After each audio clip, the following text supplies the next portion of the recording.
Domingus Mau terpaksa berurusan dengan aparat Polsek Kuta. Pasalnya pria asal Belu, Nusa Tenggara Timur terekam CCTV melakukan pencurian di sebuah villa Jalan Kayu Ayu, Gang Nyoh Gading nomor 7 Seminyak, Kuta Badung.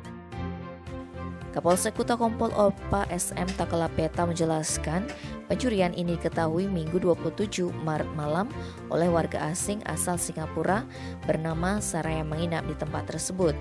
Awalnya saksi sempat keluar villa, ketika kembali dia kaget mendapati barang-barang di dalam kamarnya berhamburan. Ketika mengecek seluruh area villa, wanita itu mendapati televisi Panasonic yang ada di kamar serta mesin pompa kolam renang di garase parkiran hilang. Hal ini disampaikan ke pemilik villa Windu Sasa Septiani yang kala sedang berada di Yogyakarta.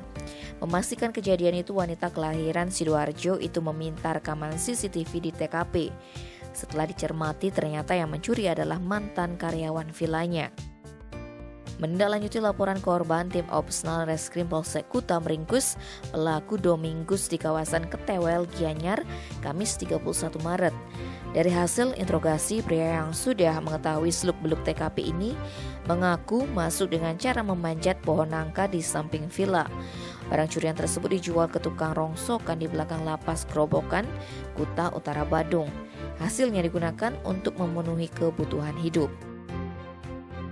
Atas perbuatannya, Domingus terancam pidana penjara paling lama 5 tahun.